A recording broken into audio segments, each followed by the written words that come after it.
कारुण्य घना घन त्वं सारदावनल लीढलोक तणाय कारुण्य घना घन. I first saw Srila Prabhupada when he arrived in Detroit in 1971 to visit our temple. And it was a big, big reception for Srila Prabhupada at the airport. Many, many devotees were there. They'd come from everywhere. They'd come from Chicago, New York, St. Louis. Even some devotees came as far away as the West Coast. And Prabhupada had been away for some time, and many of us had never seen Srila Prabhupada. So when he arrived at the airport, it was a tumultuous kirtan. Satsvarup Maharaj describes it quite nicely in his Prabhupada Lilamrita. What I remember is that Prabhupada got off the plane and he was coming through the airport way there, and we were having big, big kirtan. As soon as Prabhupada turned the corner, I was looking through my camera, because in those days there weren't many photos of Srila Prabhupada. Actually, the only photos I'd ever seen were a few black and white photos. So in those days, a photograph of Srila Prabhupada was something very rare and something very special. If a devotee had a photo, he would keep that and treasure it. And often during our japa sessions, if a devotee had a photo of Srila Prabhupada, we'd all sit around the photo and chant like this. So I was very eager to get a photo of Prabhupada, of my own. So Prabhupada came and he turned the corner, and I was looking through my camera. And I saw Prabhupada, and I thought, Prabhupada looks just like he does in the photographs, was my thought. But meanwhile, all around me, there was this huge kirtan, and devotees, especially devotees who had had Srila Prabhupada's association before, everyone broke out crying. And they fell to the ground, and there was so much sobbing and weeping, and I looked around. I remember my godbrother Balalasva Prabhu, he was next to me. And he was, when I first joined, he was a hero for me because he was a Sankirtan leader, he was a good kirtan man, he was a very good preacher and a leader. And I had this image of a very tough devotee, but he was on the ground and he was just crying, Prabhupada, Prabhupada. I looked around and I thought, why am I not crying? I must have so many material desires in my heart that I can't cry when I first see my spiritual master. So I just put my camera in my bag and fell on the ground. Namo Vishnu Padaya Krishna. Then I remember Prabhupada came in to where the group of devotees were, and he embraced Kirtananda Maharaj, and he patted Bhagavan Das on the head. It was very, very sweet. And he sat down, or we took him, I can't remember exactly, we took him to not far away, there was a chair we'd set up for Srila Prabhupada. And he started giving a lecture, but I was so mesmerized just by seeing him after meditating on him for so many months. I'd only been a devotee for a few months. Seeing him like that in front of me, so amazing. And but I remember one thing from his lecture. And through the years I've met godbrothers, Bhakti Bringa Govinda Maharaj, Pragosh Prabhu, other godbrothers who I didn't actually know at that time. And we would reminisce about that first time Prabhupada came and we saw him. And we all remember the same sentence that Prabhupada said in that lecture. He said, please believe me when I tell you, you are not this body. And that just entered into my heart. And, it convinced me, I'm not the body, I'm a spirit soul. I'd been reading it so often in Prabhupada's books and heard it in the lectures, but when Prabhupada looked at us, he leaned over a little bit and he said, please believe me when I tell you, you are not this body. So powerful.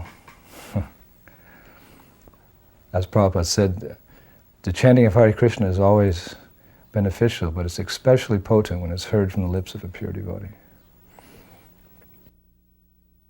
Prabhupada came to the temple, and I remember the first morning Prabhupada came down to give class. And Bhagavan's wife, Krishna Bhamini, she had her first child, Vaishnava Das. And she was standing near Prabhupada's Vyasasan, so Prabhupada came down the stairs of the Detroit temple and we were having a kirtan. And then Prabhupada walked in and I was standing right near Krishna Bhamini. And her son, Vaishnava, had kartals, little kartals. He must have been, I don't know what, he was under 2, 1.5 or something. probably one. But he had these kartals, and he was playing the kartals, like, I'm not exaggerating. He was playing like so sweetly and in time to the kirtan. So Prabhupada walked by and he saw this. And he stopped and that's very nice. And he sat down on the Vyasasan, and instead of picking up the kartals himself and chanting Jaya Radha Madhava, he just started speaking about this boy. You see how this boy, he is playing the kartals so nicely. This could only be because he was devotee in his last life. I remember Krishna Bhamani, she just big smile on her face, and all the, the mother, their child devotee, so she was so happy like that. And then Prabhupada gave a lecture about how he was quoting Bhagavad Gita, how the unsuccessful yogi, he takes birth again either on higher planets, or he takes birth into a family of wealthy merchants, or he said best is to take birth in the family of brahmanas, devotee. He said, so these children are very, very special, you must take very good care of them. So that remained in my mind, that impression. A little later on the day, I was grihastra at that time, and my son was 1 or something, 1.5, just learning to speak. Some words were coming. And I had him on my shoulders. I was chanting my japa around the castle. In New Mayapur we had a chateau, and Prabhupada's quarters were upstairs. So Prabhupada came to look out his window. I was taking my son around and then my son, Gaura Shakti, he saw Prabhupada up in the window there. And he went, Prabhupada, Prabhupada, Prabhupada. I thought he was going to fall off my shoulder. He was, Prabhupada, Prabhupada, Prabhupada, Prabhupada, Prabhupada, Prabhupada. And okay, hold on. And Prabhupada waved to him. You'd see Prabhupada waving. And that night, when Prabhupada gave darshan up in his quarters, he brought up the incident. He said there was one young boy, he said he was going around with his father around the castle, and he saw me, he started chanting Prabhupada, Prabhupada. So he said, this is Krishna consciousness, these children, we don't know who these children are. Maybe there is some connection from some previous birth. I thought, oh, my son. Like he said, these children, he said, they're so enthusiastic when they see me. He said, maybe there's some relationship from previous birth. Hare Krishna. Prabhupada stayed, I can't remember how many days, but I really wanted to be initiated. I'd been a devotee about 8 months. But Bhagavan had this policy. He said that none of the devotees he'd ever recommended for initiation had ever left, and he was very strict that you had to wait 1 year. And this was unusual in those days because devotees were getting initiated after 6 months, 4 months, 1 month. Sometimes people would walk off the street, and devotees in the naivety that you have to get initiated by a pure devotee, and then they'd sit down and some stayed, many left. But I really wanted to be initiated, but I didn't get the authorization to get initiated. So I thought, but I want Prabhupada to know that I'm his disciple and I'm aspiring from him. So just as Prabhupada was leaving the Detroit temple, he was going out to the car. I ran upstairs to my room, and I thought I'll give Prabhupada a donation. I'd heard something about a Bhaktivedanta book fund, BBT. Bhaktivedanta Book Trust. In those days it was called a book fund, I think. Hadn't been named, incorporated yet. So I ran upstairs, and when I joined the temple, I'd given all the money I had, which was about $2,000 or $3,000. I'd given that to the temple. But the temple president allowed me to keep $10. So I went and I got the envelope, and I took out the $10 that I was saving for emergency, and for me, it was a lot. It was some kind of security if I couldn't get something in the temple. So I put in an envelope, and I wrote a short letter, because Prabhupada was walking out to his car. Dear Srila Prabhupada, please accept my humble obeisances. All glories to you. Thank you so much for coming to Detroit. It was a very short stay, but I learned so much during your visit, and I became very attached to you, and I'm very sorry to see you go. I'm going to feel so much your separation when you go. And then I put it in the envelope and I sealed it, and I ran downstairs, and Prabhupada was outside. He was just getting into his car. And I said, "Srila Prabhupada!" And I yelled it very loud. I was at the door, and he was maybe 30 yards, 40 yards away. All the devotees stopped, and everyone looked around, and Prabhupada, he looked. I said, I have a letter for you. So I ran, I paid my obeisances, and I gave the letter, and Prabhupada folded it and says, Hare Krishna. And just those short encounters with Srila Prabhupada has such an impression in our hearts. Lavamatra sadhu sangha sarvasiddhi vaya. So he put it in his, I saw him put it in his kurta pocket. It was sticking out. I think, is he going to lose it? Will he read it? Will he read it? Will Prabhupada read my letter? So then the car drove off, and that was, I pretty much forgot. I didn't forget, but I just thought, well, Prabhupada's so busy, he probably won't reply.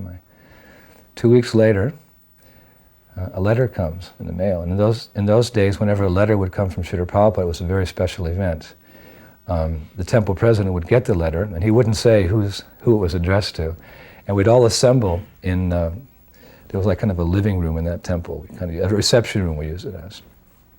The conch would blow, woo, letter from Srila Prabhupada, letters come from Srila Prabhupada. Whatever we were doing, working in the kitchen, cleaning the temple room, preparing the books for Sankirtan, or whatever we were doing, everyone would just drop whatever they do, and they'd run to this reception room where we'd all sit down in great expectation to hear just a few drops of nectar from Srila Prabhupada. And we didn't think that, this letter's for this particular Prabhu, so we figured whatever Srila Prabhupada said was for the benefit of all of us, so every devotee would hang on every word that came from that letter.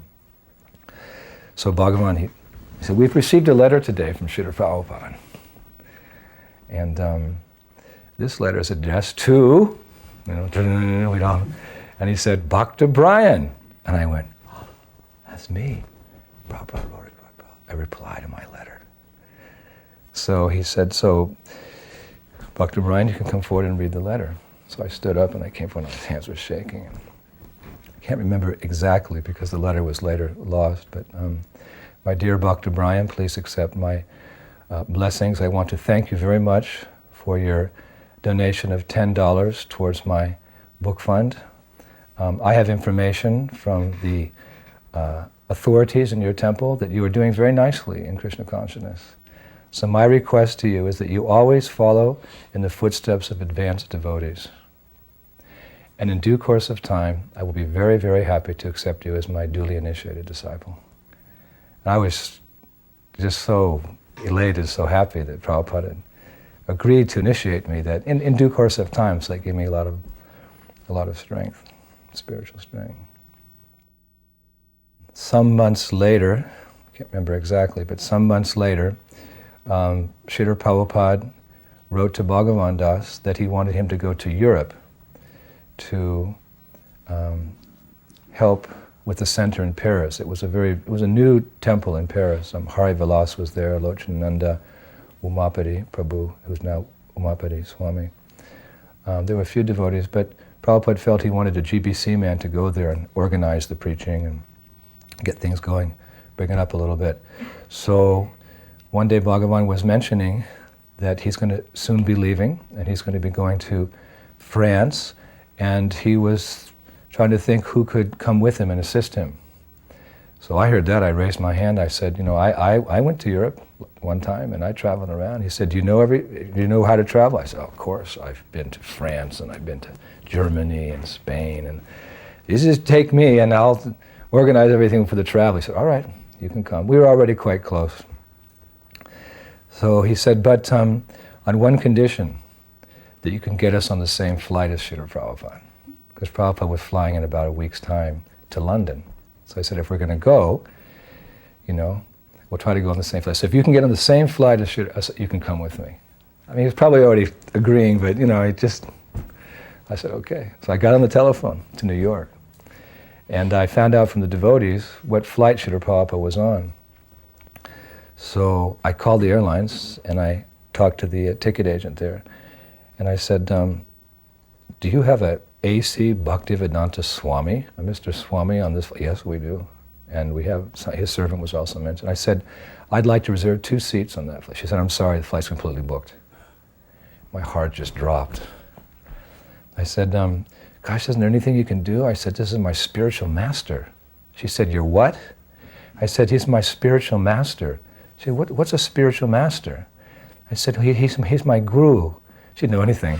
He's like my teacher. He's like my spiritual teacher. I said, like in Christianity, you have Jesus Christ and he's your life and soul and he's teacher. I said, oh, okay, just 1 minute. I'll go talk to my supervisor. So 2 minutes later, she came back. She said, sir, we've made an arrangement so you can be with your guru on the flight. We've got 2 seats for you. So I, gave my name and Bhagavan's name. And a week later, or it was some days later, we drove to New York City. And at that time, the temple was on Henry Street. And all I can remember about Henry Street is that Prabhupada was giving initiations. We have these big Bharadraj and different, all these people I'd heard about and wanted to meet, these devotees. They were leading kirtans, and Vishnu Jan Maharaj was there, and having Harinams out on the streets every day of New York, and Prabhupada was lecturing. I remember the impression in my mind is Prabhupada's lectures, and Bhavananda had made a Vyasasan for Srila Prabhupada, very kind of pop art. It was all different colors and everything. I remember Prabhupada, I was impressed, this is an amazing Vyasasan. But Prabhupada would sit on it and it would start slipping like this. I always wanted to come up and hold the cushion. I could see Prabhupada was always struggling on the seat there. And then it came time to go to the airport for our flight. There was myself and Bhagavan, Srila Prabhupada, and Pradyumna. And we got in a car and we drove off a little bit early, and most of the devotees got stuck in the traffic. Because in those days, everybody, the whole temple would come to go to the airport and see Prabhupada off. And so my car got there first. Somehow we avoided the traffic jam, and just behind us, Srila Prabhupada arrived. It was Prabhupada and Pradyumna and the driver, really. And then there was myself and Bhagavan and our driver. So we got in and we started going from out, checking our bags in, and then we went to passport control. And by that time, all the devotees had arrived. It was just so chaotic. There were hundreds and hundreds of devotees. Everybody wanted to see Prabhupada for the last time, and offer their obeisances, maybe ask a few questions. But it was, by the time we actually got to check in, it was a little late. So it was chaotic. And the man who was taking the passports, and next to that, they were checking our hand luggage.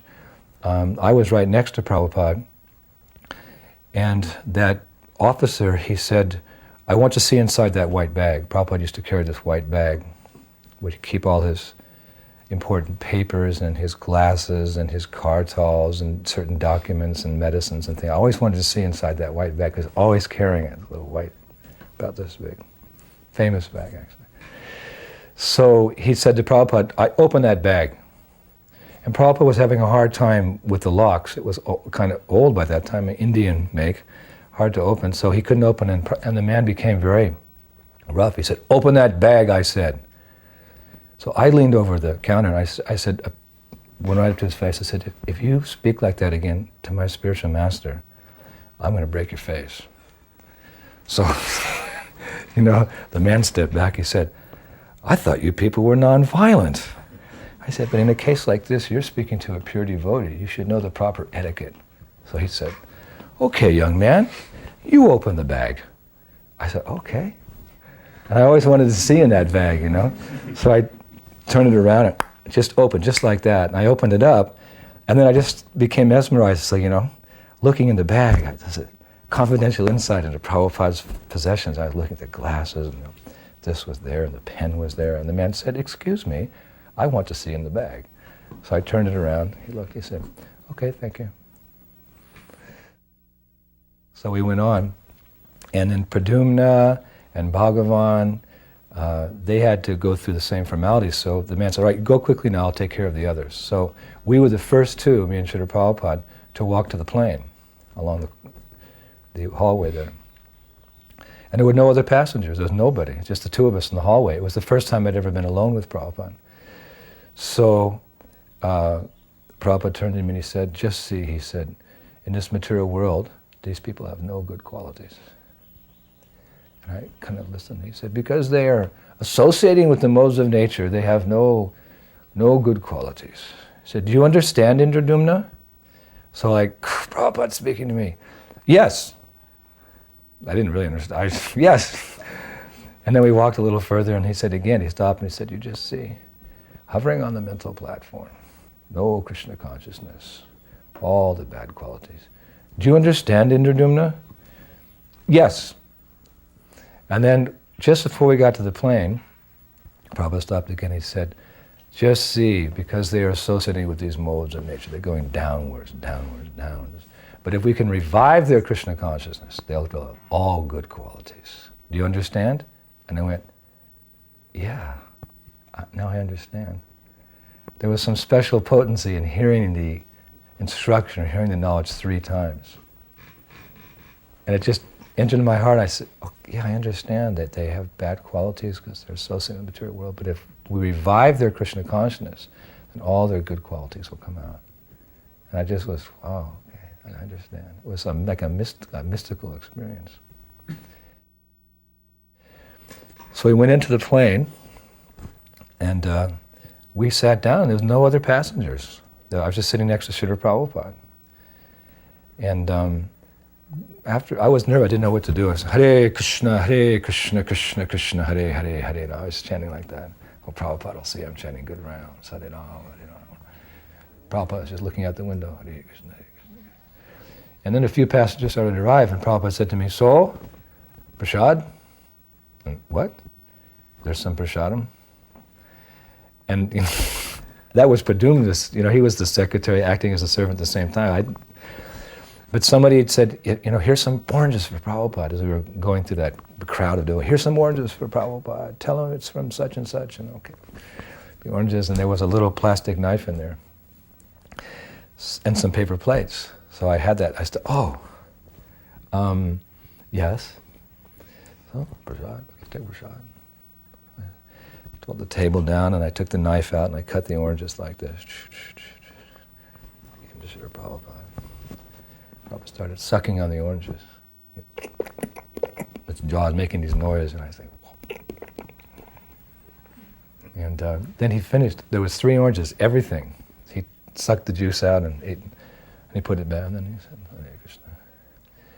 So then he said to me, so, Indradyumna, you're going to take prasad?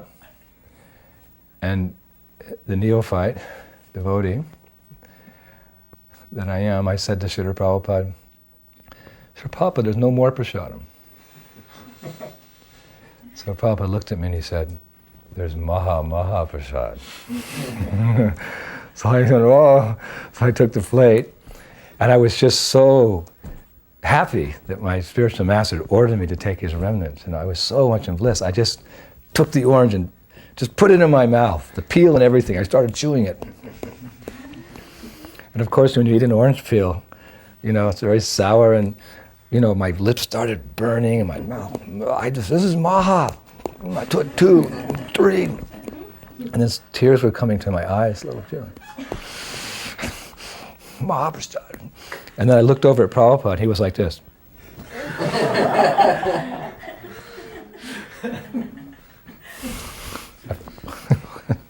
I sucked the rest of them. So then, the plane took off, and some time passed, and then they closed asked everyone to close the windows, and they were going to show a movie. So this is Maya. I'm going to show Prabhupada that I'm going to watch this movie. So it was dark, and the movie started, and I had a Bhagavad Gita, picked up my Bhagavad Gita. And I started kind of, Dehino smin yata dehe kovanam, look at Prabhupada, kovanam, tadat, taspat, I'm going through different verses, sarva dharmam parityaja, I'm not watching this movie. And then I heard Prabhupada chuckle. He started to chuckle, and he started to laugh, like really laugh. And I looked over, and Prabhupada's watching the movie. Sarvadharma, Prabhupada's watching the movie. And I closed the book, and all right, put the book down. I looked up, it was Charlie Chaplin, movie about Charlie Chaplin. I mean, his humorous, one of his humorous movies. And Prabhupada really liked the movie. He was laughing, and I was also laughing. It was very funny. And Pradyumna was also laughing, and and the movie was over. And then, lights came back on, and I started thinking, but I thought we weren't supposed to watch movies. What's going on here? I said, Prabhupada must have some explanation why we watched this movie. So I leaned over and I said, Pradyumna was on the other side of Prabhupada. I said, Pradyumna, can I speak to you? He said, wow, we're busy now. I said, no, I need to speak to you. I have a really important question. I said, I'll meet you back by the bathroom. Come on. So I got up and I went back, and then he came past Prabhupada, and he got back to the bathroom, and I said, in the aisle, I said, Pradyumna, we weren't supposed to watch movies, so what am I supposed to think? He said, well, I don't know. I said, well, maybe we should ask Srila Prabhupada. So he said, okay. I said, you go ask Srila Prabhupada. And I said, no, you go ask Srila Prabhupada. He said, no, you go ask Srila Prabhupada. We were going back and forth like this. Who's going to ask Srila Prabhupada? So finally, he agreed to go and ask Srila Prabhupada. So he went down the aisle and he sat down next to Prabhupada, and they were speaking, and I could see, and then eventually Pradyumna's big smile came on his face, and he was nodding. So I was waiting for the answer back there. So then he came, and he walked down the aisle with a big smile on his face. I said, what did Srila Prabhupada say? He said, yes, generally we don't watch movies, he said, but Charlie Chaplin's humor is very original, and Krishna is the origin of all original things. That was Prabhupada's answer. And of course we know when Prabhupada was a young boy, he liked the humor of Charlie Chaplin, innocent humor of Charlie Chaplin. We arrived in London, and as we were landing in London, I was so excited because I'd heard how Malati and Shyamasundar and Mukunda and Janaki and Guru Das and the devotees were all there, and they were doing a lot of service they're building up a new center. And we'd heard about the Beatles, how the Beatles had taken an interest in Krishna consciousness, and I was just expecting a big reception for Srila Prabhupada. It would be very special, as they always were, Prabhupada's reception. But this would be extra special, because Prabhupada maybe was going to meet the Beatles or something. So we landed, and then we were collecting our bags, and Prabhupada was just chanting his japa, and then one of Prabhupada's bags didn't arrive, a very important bag, the bag with all of his books, the commentaries by the acharyas that he was using for his writing. Didn't come. We waited and waited, and everybody left, and we could hear the kirtan outside, in the reception hall. We could hear a big kirtan going on, and then, there was no bag. And Shyamasundar was really come to the airport to meet us. He was really upset, and he said, he said, someone's going to have to stay and wait for this bag. So when he said it, I kind of tried to hide, behind a pillar. He said, so Prabhupada, Indradyumna can stay, and he'll bring the bag to the temple there. Prabhupada said, yes, it's very important. Oh no, I'm going to miss the reception. So everybody left, and I saw Prabhupada walk out the door, and I could see the kirtan. Hare Krishna, Hare Krishna. A big fire. Oh no, I gotta wait for this bag. Why did they lose the bag? So I waited about an hour and a half. And finally, somehow they found the bag. And they brought it to me. I was waiting by the ticket counter. They brought it to me. And it was a big bag, huge, big suitcase. And it was just packed full of books. It was really heavy. I could hardly lift it myself. So I put it in a trolley, and I went outside, and I'd been in London before, but it was some years ago, and I didn't know really how to get around, and I said, I'll just take a taxi. So it was raining and cold, and I was miserable, and I missed the reception, and there were no devotees around. I got the taxi, and I put the bag in there, and got in. He said, where do you want to go? I said, 7 Bury Place. He looked back and said, are you all right, boy? You okay, son? I said, no. He said, then, anything I can do to help you? No, I missed the reception of my spiritual master. You're what? I have a spiritual master. I'm a devotee in the Hare Krishna. Oh, the ones that sing down there on the Oxford Street. Oh, well, sorry about that. Anyway, there's always a better day. No, Hare Krishna, Hare Krishna. got to the temple. It was even raining harder.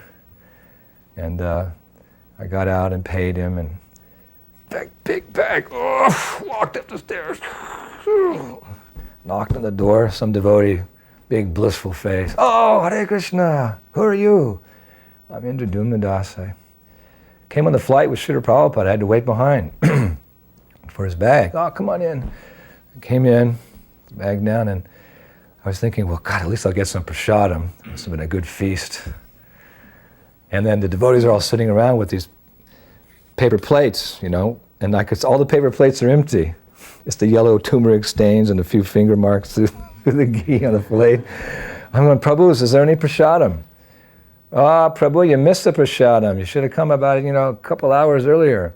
Oh, and you missed the reception. The reception for Prabhupada was so ecstatic. Prabhupada spoke so nicely. We had big kirtan. I'm going, oh, please. There's no prasadam, not even a pakora? Nope. Oh, okay, well, can some of you guys help me carry this bag upstairs? Prabhupada's upstairs? Yeah, he has a room upstairs. Can you help me carry this bag upstairs? No, we're so full. Oh, I can't help. Can you help? No, I'm full. I can't. So I'll do it myself. I started to get angry at that bag. Later I understood that bag was the source of all good fortune for me. So Buri Place Temple was, the steps were very steep going up to every level. So I was boom, boom, taking that bag up. I don't remember what floor Prabhupada's room was on, maybe the 3rd floor or something. And I was exhausted by the time. Tired, hungry, hadn't showered. And then I saw on the door, it said, His Divine Grace, A.C. Bhaktivedanta Swami. Prabhupada's there. So I didn't even knock. I just opened the door. I didn't think, again, the etiquette, I was just so excited, I'm going to see Prabhupada again, but I'm tired and confused, a little confused. I opened the door, and I turned around, and I started dragging Prabhupada's suitcase in backwards. And I'm dragging, I'm looking at Prabhupada's room, and all of a sudden, Nanda Kumar, who was serving Srila Prabhupada in London as a servant, he said, hey, watch out! You're going to bump into Srila Prabhupada. And I dropped the bag, and I turned around, and I was this far away from Prabhupada. He was just standing there, Hare Krishna. And I said, oh, Srila Prabhupada. And I fell down on the ground. And I started offering my obeisances. Namo Vishnu Padaya Krishna Vastaya Bhutale Shrimati Bhaktivedanta. And then all of a sudden, on my back, there was a slap on my back. And I thought, well, Prabhupada slapped me on the back. Well, I couldn't figure out if it was like out of love or anger. I didn't know, because either would be a blessing. And I can still, that right there on the back right there, Prabhupada's blessing. And I just continued, Namaste, Saraswati, and then Prabhupada said something. But I couldn't hear. He said it kind of softly. And then after a few moments, I was right near Prabhupada's feet. His feet walked away and he went to another part of the chamber, the room there. So I waited and I got up. Prabhupada wasn't in the room anymore. And Nanda Kumar was there, and I looked over at him, and his mouth was open, like. And I said, Prabhu, what happened? He said, Prabhupada slapped you on the back. I said, yeah, I know. It hit me hard. Yeah, I know. I said, and what did he say? And he smiled, he said, oh, it was so nice, he said. Prabhupada told you, so much endeavor in this material world, but when I take you back home, back to Godhead, everything will be easy and sublime. Srila Prabhupada ki. So, all of us, we receive so many instructions from Srila Prabhupada in the books, but if a disciple is fortunate enough to get a personal instruction or a personal blessing from the spiritual master, they treasure that and they keep it in their heart forever. And quite often, as the years went on and there were sometimes difficulties in Krishna consciousness, as the movement spread, there was so much opposition, and just the daily service of going out on Sankirtan, it was cold, it was hot, I was tired, or there were days like that. Then I just remember those words: so much endeavor in this material world, but when I take you back home, back to Godhead, everything will be easy and sublime. So I just when those days come, I just think like that. Those are Prabhupada's words. Let us struggle to serve Srila Prabhupada, push on the Sankirtan movement in this world, because in the end, Prabhupada's going to take us all back home, back to Godhead. And when we go back to the spiritual world, everything's going to be easy and sublime.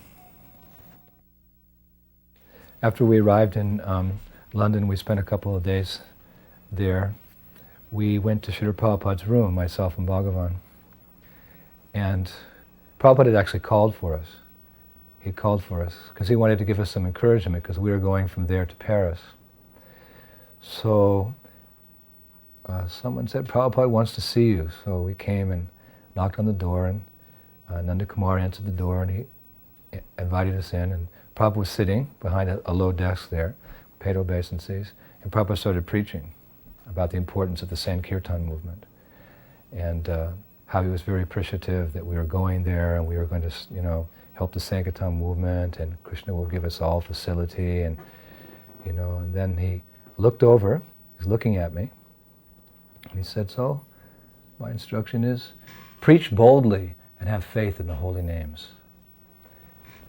And that, again, it was like, into my heart, And that's another instruction which I've kept and I meditate on constantly. Preach boldly and have faith in the holy names.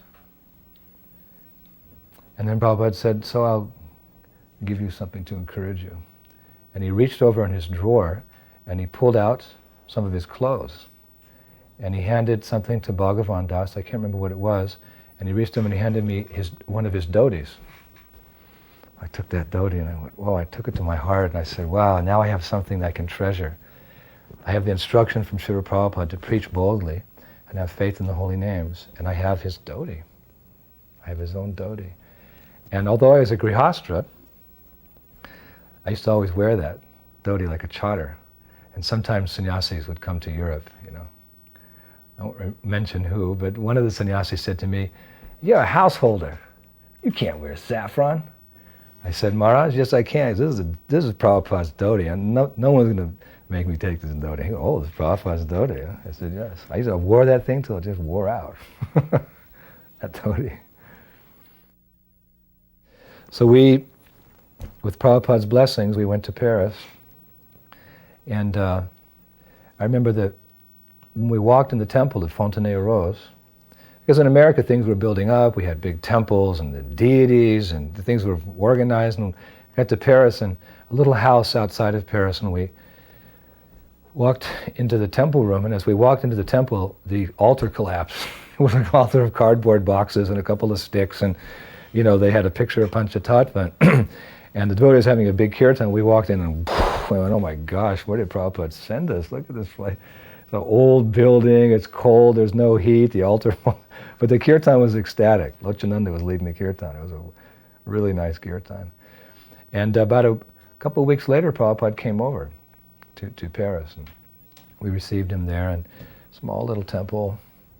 And all I can remember about that visit, we had a program in the American Center downtown. I remember all the German devotees came. Hansa Duda brought all the German devotees from Germany, and we had a program there. And I remember there's some problems outside. We didn't want to tell Prabhupada.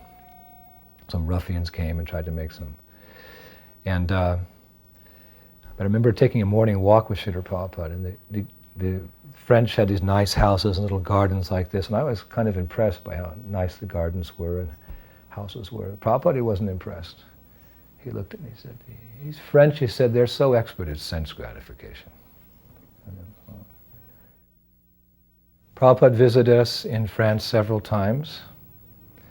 On one visit, 1973, 74, he came to install Radha Parish Ishwara. And during the installation ceremony, it's a very simple installation ceremony, we had Radha and Krishna in two big buckets. We did the installation ceremony like that, and I was standing next to the Vyasasan, and as they were bathing Srimati Radharani, she had a little, the color of the marble was kind of a deep, like a rose color here on her face, right in her cheek. And Prabhupada thought that it was just some, something from the Abhishek, maybe the ghee mixed with some color, or turmeric or something. And I remember I was looking at the installation, watching the installation, And then Prabhupada got up off his Vyasasan, and he was walking with so much concern and so much care and love towards the deity of Radharani. And when he got up very close to her, and he folded his hands, and then he went like this on her face. He thought it was something could be removed, but it was the color of the marble. He went like this so much. And I was watching that, I was thinking, Prabhupada, he doesn't see the deity as marble. He's actually seeing that Radharani's there. And he's treating her with so much love and devotion. I remember how careful he was doing like that. And for me, just that one incident convinced me so much about deity worship. Like the pujaris pray before they do the puja. My dear Lord, you are not a statue. You are directly the son of Maharaj Nanda. And although I didn't know that quote at that time, Prabhupada's his intimate dealings with the deity convinced me the deity is not stone, it's actually Krishna, actually Radha. Like he said when he installed the little small Radha and Krishna in Los Angeles, he said, if you see these deities as brass, they'll remain brass to you forever. But if you follow the rules and regulations of Scripture and you worship them with love and devotion, he said, one day these deities will speak to you. So like this, Prabhupada did so many great things around the world, so monumental achievements. But because he was a pure devotee, the little things he did were also wonderful. Like Krishna is greater than the greatest and smaller than the smallest. So his pure devotee, by the Lord's grace, is able to do huge things. But even the small things he does, because they're imbued with pure devotion to the Lord, they're also very significant and very endearing and captivating. So, like when Prabhupada would play kartals, the way he would move his fingers and the way he would chant, this is just always captivating for me. He was doing them in pure devotion for Radha and Krishna. The next year, Srila Prabhupada came back, and we were very enthusiastic to receive him because we've been worshiping Radha and Krishna for 1 year now, so we had new outfits and the temple was repainted. We actually had a marathon going on. And part of our marathon, to collect funds for renovating everything for Prabhupada's arrival, we would go into the metros, the underground, and we would distribute, we had a little pamphlet on chanting Hare Krishna, something like that. And it was a competition. Bhagavan said, a competition. The first 2 persons who win the marathon, they'll get to bathe Prabhupada's feet. So myself and we'd go in when it was dark. We'd go in the early morning, just get up and chant our rounds. We'd go into the metro. We'd come out at night, 11 o'clock at night. For 1 month, I didn't see the light of the sun.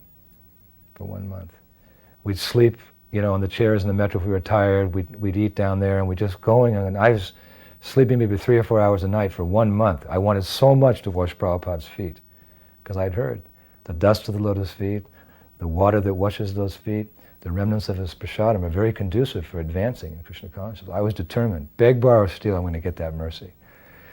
So me and Vagarva, my godbrother, we were like a team. We were going on, and we won that marathon. So we went out a few extra days, and we distributed many pamphlets, small books. We went out and we got extra big bowl for silver for washing Prabhupada's feet, extra big pitcher, because we had a plan.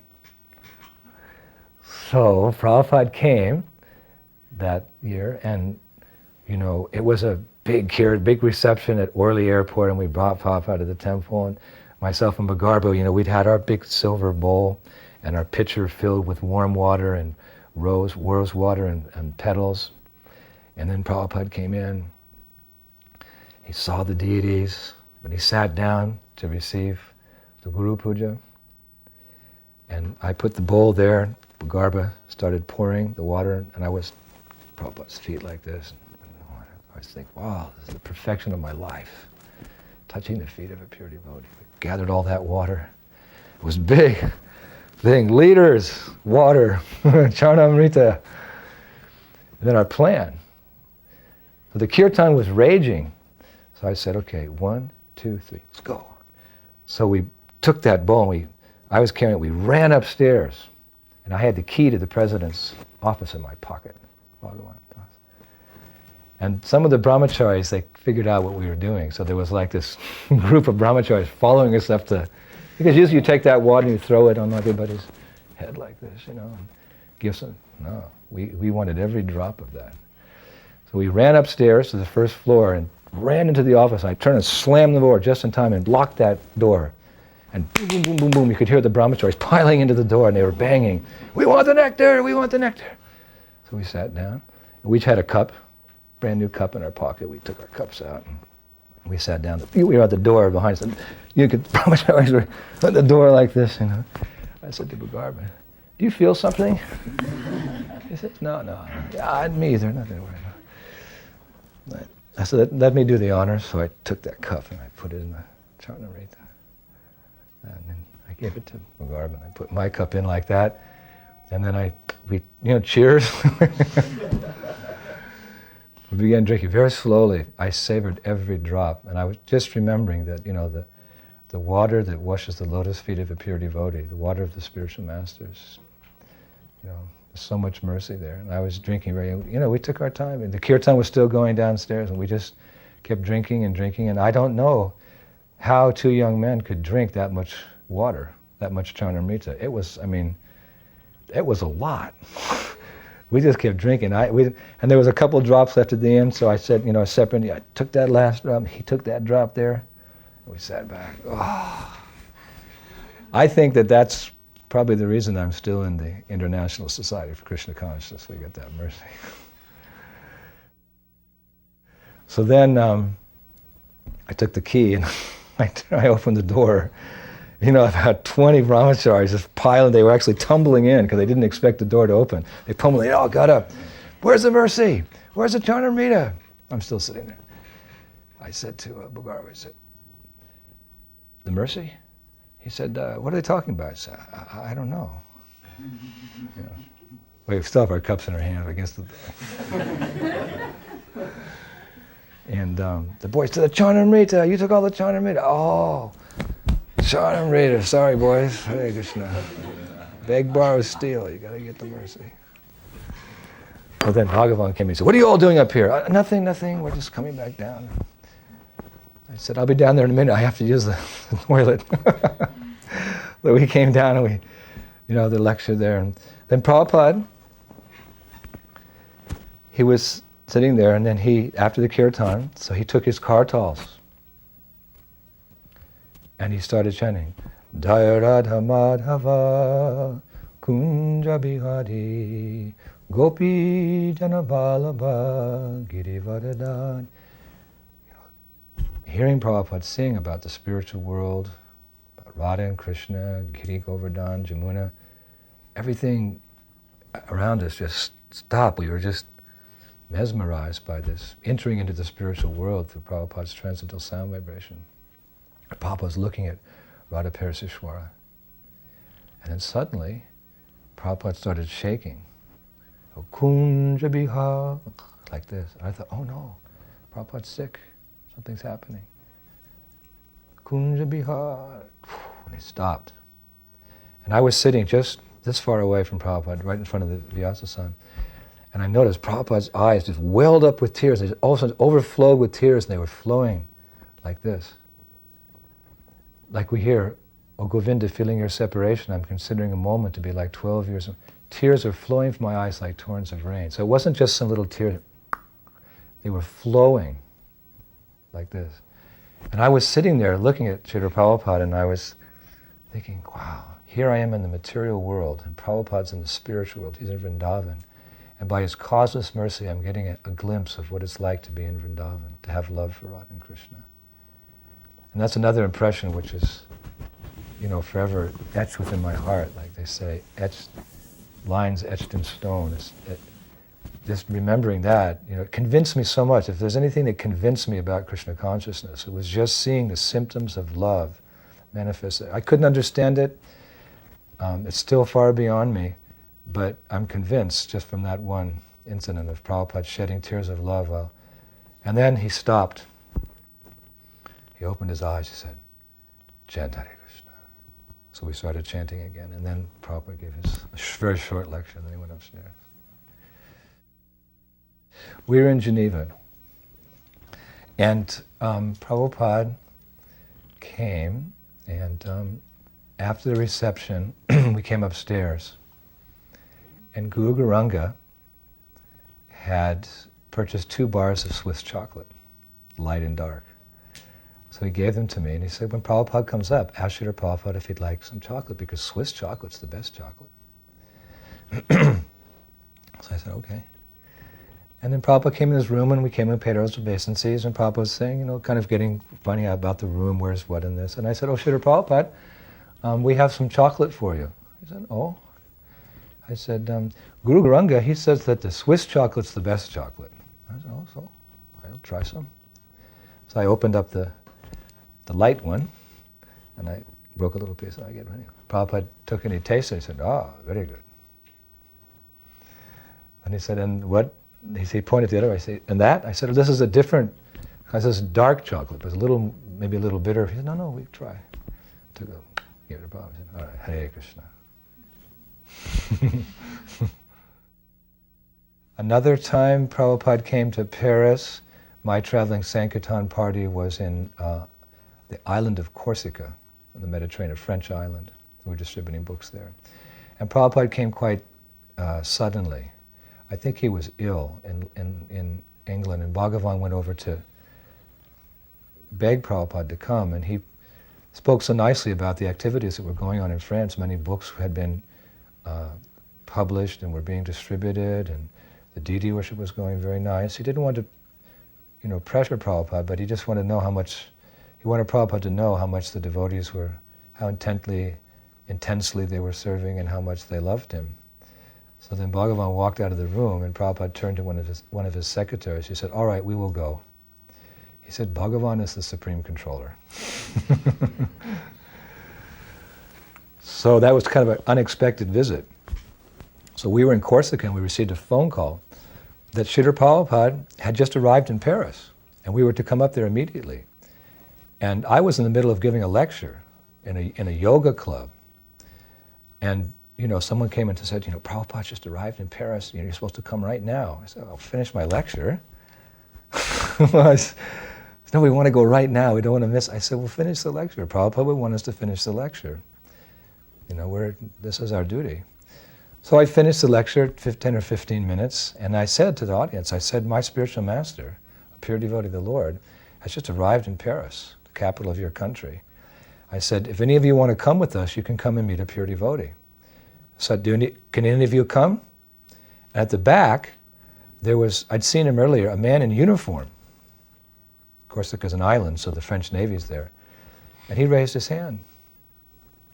He said, yes, me and my family will come. He said, this is the first time we've been to a yoga center, but what you've said is very, very interesting, and I'd like to meet the person who's explaining this to you, your guru. I said, sir, who are you? He said, I'm an admiral in the French Navy. I said, you're an admiral in the French Navy? All right. He said, don't worry, I'll get off duty. I said, well, we'll leave in about a half an hour. He said, no problem. He went and made a few phone calls. He was in uniform. He just kind of got off work or something. His wife went back in their car, got a few belongings. I think they had 2 kids. Within a short time they were back, and we jumped in our Sankirtan van and off we went with the French admiral in tow behind us. We drove, 12, 14 hours to Paris. We got there, and Prabhupada was just about to give a darshan. And we were unshaved, unshowered, driving all night. We weren't going to miss, one moment of Prabhupada's association. So we came in the temple, and I told the devotees, I said, got a big catch here. Got an admiral. He has medals and everything. All right, come on up. So we came up, and Prabhupada just, 1 or 2 words had just started, and the door opened, we walked in. I was so, I was just so happy I could, bring something to my spiritual master. That etiquette is, you bring your guru some dakshin, some flowers, some fruits or something, and here we were bringing admiral in the French Navy. I was just like bursting with pride, in the sense of, proud to be the disciple of my guru, and this is my alms, I've brought this person for you to preach to. And Prabhupada saw the admiral, he just, beamed, So I told the admiral, I said, you sit down here right in front of Srila Prabhupada. And he was very respectful, the admiral, very, very respectful. When he saw Srila Prabhupada, he said, So he sat down, I asked his wife, you please sit, and I sat next to him, and I told Prabhupada, this is, we were doing a program, Srila Prabhupada, in the south of France, in Corsica, and we heard of your arrival, and I asked if anyone wanted to come, and this admiral went, oh, very nice. So Prabhupada began speaking Bhagavad Gita, how Bhagavad Gita was spoken to Arjuna, who was a warrior. And Prabhupada said, even though we're a warrior, he described, there's Brahmins, Kshatriyas, Vaishyas, Sudras, and a little bit about what each of them do, but how everyone's focused on offering their service to Krishna. So even though you're warrior, he said, you can also be devotee of God. You can use your work to serve God. And Prabhupada was preaching like this. And the Admiral was drinking in every minute of it. Oh, yes. And then he started speaking Prabhupada, other things, reincarnation, karma, and these are all very new to the Admiral, but he was all ears. 45 minutes, Prabhupada preached just to him. And then in the end, the Admiral said, what do I call you?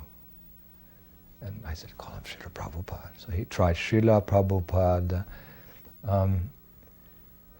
This is very interesting for me. He said, very, very interesting. He said, I don't know what's happened. I just came to a yoga club, with my wife wanted to go, and now I'm sitting here in front of you, a very special person. He said, if I want to understand this philosophy, what should I read?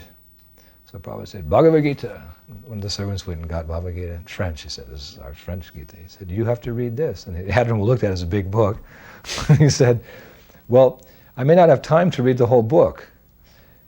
So if he looked at it, he said, there's different chapters. He said, of all the chapters in this book, which chapter should I read, concentrate on? And Prabhupada said, 9th chapter.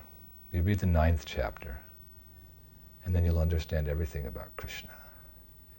And the man, he went like this. He took the Bhagavad Gita, received the Bhagavad Gita from Prabhupada, instruction, which chapter to read. And he got the blessings of, then he left.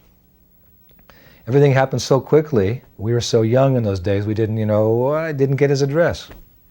Get his telephone number. We were just driving up to Paris to see Srila Prabhupada, and there we were, and then the Admiral was gone. I thought, boy, I wish I had gotten his contact, Years later, in Paris, I was distributing books near the Mairie, near the mayor's office.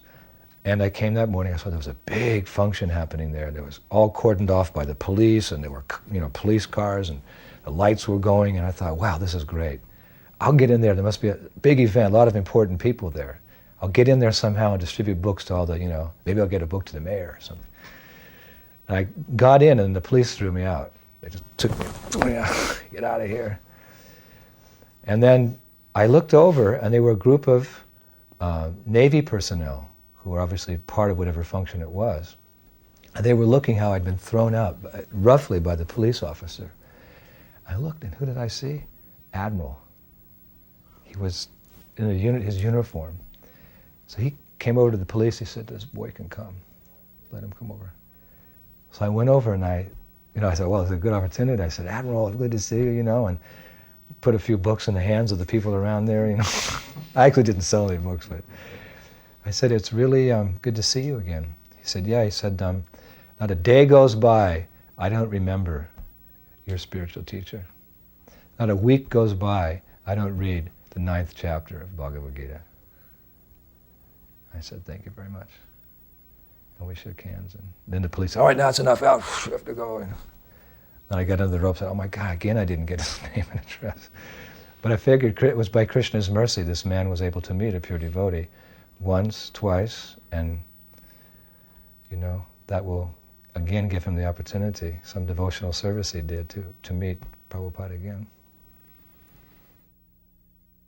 On one morning walk, this will be my last story, in one morning walk, well, again it was another time that Srila Prabhupada came to Paris, and we were making preparations for Prabhupada's arrival. And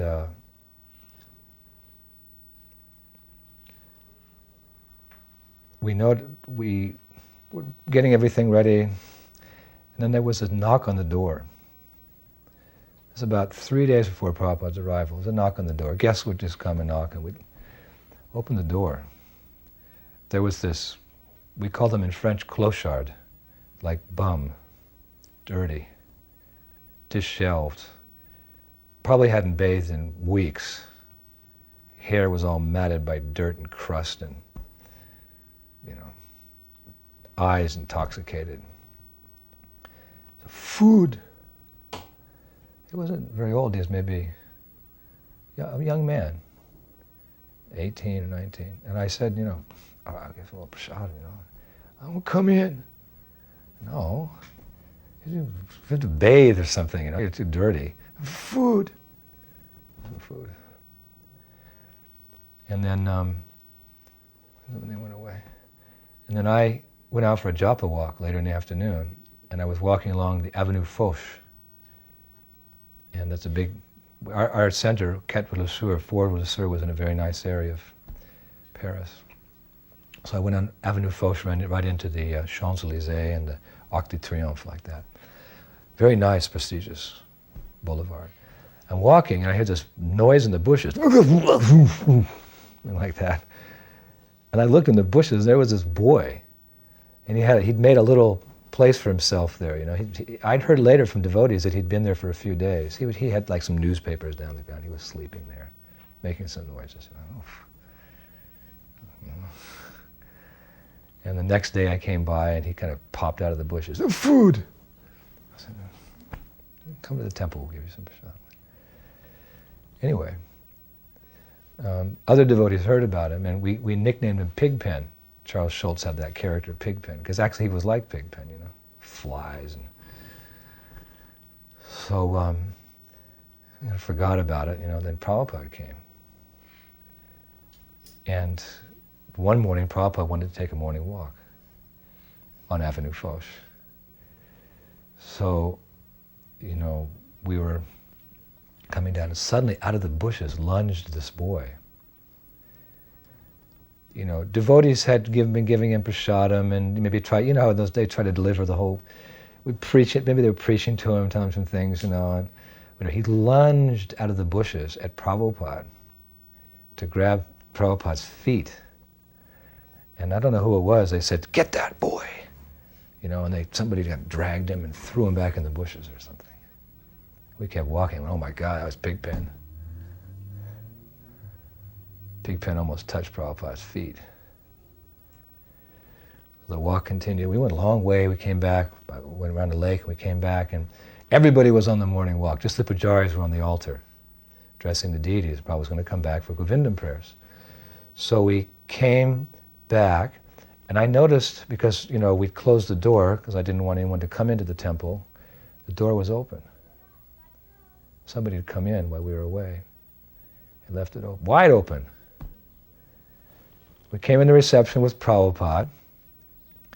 We came into the temple room, and I was right next to Prabhupada. We walked into the temple room, and there was Pigpen. And he lunged and he grabs Prabhupada's feet. And somebody says, "Get that!" And Prabhupada says, "No." And Prabhupada let him hold his feet. And Prabhupada put his hand on his head. He said, "That's all right, my boy, that's all right. Hare Krishna, Hare Krishna." Massaging Pigpen's head. It's all right, it's all right. And you could hear a pin drop. The devotees nobody was moving. They just, whatever position they were in, they're just stunned and they're watching. It's all right, my boy. And then Prabhupada said, "All right, Hare Krishna."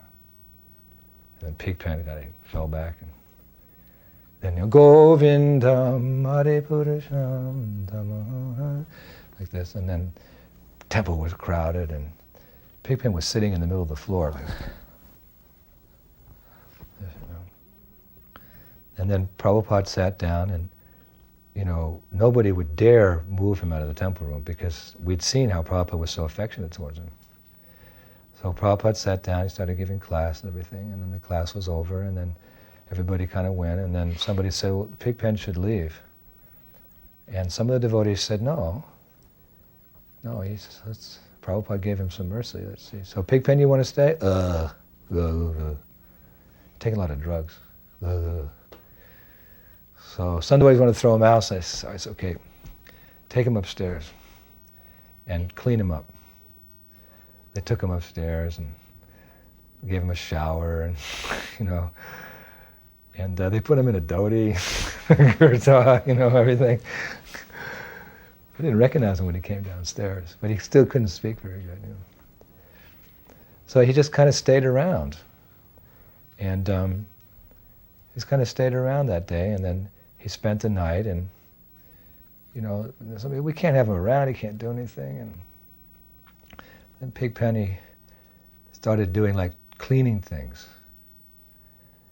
So he kind of endeared himself to devotees, like he started cleaning. And whenever we go to him, we'd say, Pigpen, how you doing? Oh, Prabhupada saved me. Prabhupada saved me. Okay, Pigpen. Well, okay, yeah, Prabhupada saved him. So then he kept staying around and started chanting. Okay, Pigpen. And then a couple of weeks later, it was time for me to go on traveling Sankirtan in my van. Went out, packed the van, the doors are open, we're packing the van there. And then some more book came out, and then Pigpen was sitting in the passenger seat, the front passenger seat. I said, Pigpen, what are you doing here? He said, going to Sankirtan. I said, Pigpen, you're doing a good job cleaning the temple, I'm going to Sankirtan. I said, Pigpen, why? He said, Prabhupada saved me. And I went, oh, Pigpen. All right, we'll give you a chance. You come out and you can clean the van. So he said, all right. We had to get his things together, to go upstairs and get his little things together and put them in the van. He was just sitting there. So then we left. Pigpen in the front seat. I was driving, looking over, and oh God, look at this guy. And he got in a book bag, and he put some books in it. So in those days, we were doing the parking lots. So we got to the parking lot, and we're getting our book, and the first one out of the van was Pigpen in his dhoti. Thinking, oh my God, what's this guy doing? He's going to get us arrested here, And he runs out, and I said, somebody go get him. What are we going to say? What are we going to do, I said, okay, he'll be back in a minute. He'll get scared out there. So, we'd had a big breakfast, we were like packing our bags and, talking to each other, and then looking, it looks like Pigpen's doing a book over there. Entrance to the shopping market, Hey, Pigpen, look at the book. And his bag was packed. So, we were late. I don't remember what it was. We were kind of tired or something from the night before. Just as we're getting ready to leave the van, about an hour later, Pigpen comes back, no books in his bag. I said, what happened? He probably dumped them. No, we saw him distributing the book. I said, Pigpen, how'd you do that? What did you tell the people? I tell people that Prabhupada saved me. That was his mantra. But he was transformed from whatever he was before. There's that verse Sanatana Goswami says, it's like bell metal can be changed into gold by a chemical process. So someone who has the training and diksha from a pure Vaishnava devotee of the Lord, he can become Brahmana. He can be more than Brahmana, he can be Vaishnava. The transformation was so quick in the heart of Pigpen, it just created so much faith in all of us in the process of Krishna consciousness and Prabhupada's mercy. Prabhupada transformed that boy, just rubbing his head. It's all right, boy. It's all right, my boy. Hare Krishna, all right. What Prabhupada gave that boy during those 20 seconds, who can understand? He reached it, Prabhupada, grabbed his feet. And he was holding on to Prabhupada's feet in the temple room, like this. So then Pigpen became a big book distributor. Speech cleared up, and he started talking nicely, started giving classes, and eventually he took initiation. And his name was Rasada Das. And for many, many years he was with us in France. And then, after some years, the French yatra changed, and I left, and he left, and I haven't seen him since that time. But I did receive some news that years later he was distributing books in America, in New York. This was a good, 20 years ago or something, But all glories to Srila Prabhupada's mercy to transform the Jagai and Madhais of the modern day, the modern era. Hare Krishna. One time Prabhupada came to New Mayapur, and we also arrived late because we were doing traveling Sankirtan. Up to the last minute we were always doing our Sankirtan. So we arrived a little late, and Prabhupada was giving darshan on the lawn. And at the end, Prabhupada asked for questions. So I thought, well, if I ask a question, my spiritual master will see me. He'll know that I'm his disciple, that I'm here. Because there were always so many devotees around, and we didn't get that much intimate association. So I raised my hand. I said, yes, Srila Prabhupada, I have a question. In your lecture, you were saying that the pure devotee of Krishna, he sees Krishna everywhere. Because of his love, he sees the Supreme Personality of Godhead everywhere. But in the Shikshastakam prayers, Lord Chaitanya is in the mood that he's feeling separation from Krishna. And thus he's feeling a moment to be like 12 years or more in separation. So how do we understand this?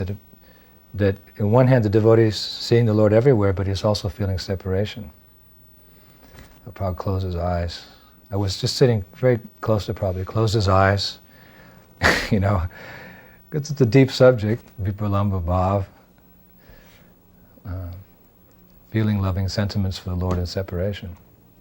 And then he opened his eyes, he leaned over and he said, this is a very difficult question, he said, for advanced devotees. He said, someday when you're advanced, you will understand the answer to this question. That's all he said. But I felt like, in the Chaitanya Charitamrita, there's the story of one devotee who Mahaprabhu was not pleased with him, Mukunda Datta, who he had been going to hear from some impersonalists, attending their meetings. And when Mahaprabhu heard this, he ostracized him. I will not see this devotee. But on the plea of the Vaishnavas, all right, I'll see him after 1 million births. So he started dancing and echoing, Mahaprabhu's agreed to see me. After 1 million births. So when Prabhupada said that, one day when you're advanced, you will I thought, okay, by Prabhupada's mercy, one day I'll achieve some level of Krishna consciousness where I'll get the answer to that question. Devotee is a perfect gentleman, and I saw that Prabhupada, he was willing to preach to anyone and everyone. He always had time for anyone who came. He was the perfect listener, and he was always able to give the expert advice according to where that person was at in Krishna consciousness. And he was so expert that he could touch the heart of anyone who came, even if a person was antagonistic. I saw this in some, like one darshan Prabhupada was giving in Paris, and he said, are there any questions? And one lady, she raised her hand, she said, Swamiji, what was I in my last life? And Prabhupada ignored the question. And then he took another question, and she stood up, Swamiji, I want you to answer my question. What was I in my last life? And then Prabhupada ignored again. And then third time she asked, and Prabhupada said, this is not a relevant question. Pariprashana sevaya. Questions to the spiritual master should be relevant. How to advance in Krishna consciousness. How to render service to Krishna. He said, it's not so important what you were in your last life, but what you'll be in your next life. And that got her. She said, oh. So what I can be in my next life? And Prabhupada said, you can be devotee of Krishna if you chant Hare Krishna, Krishna Krishna, Hare Hare, Hare Rama, Rama Rama, Hare. So like that, the times that I had in Prabhupada's association, I would see whether it was an admiral or it was a boy who was, a hippie boy, or whether it was a scholar, or whether it was just a mother of a devotee. Prabhupada was so expert that he could interest them somehow in Krishna consciousness. They would go away with a favorable impression of Krishna consciousness. So that, for me, that's like a perfect gentleman. He knew how to deal with people. Although Prabhupada could become angry. At a big Pandal program in Bombay, I wasn't there personally, but Giriraj Maharaj told me Prabhupada became very angry when one boy said that he was God, Krishna was not God, he was God. In front of 50,000 people, Prabhupada exploded. You are not God, you are a dog. He became angry, defending his beloved Krishna. And many people walked out of that Pandal program because they were thinking, what kind of sadhu is this? But this is sadhu. If one really loves Krishna and Krishna is blasphemed, then the devotee will stand up to defend his beloved. So Prabhupada knew how to react in every situation to give Krishna conscious instruction to that person. Vande Guru Sri Charanarvindam Vande Guru Sri Charanarvindam Vande Guru Sri Charanarvindam Vande Guru Sri Charanarvindam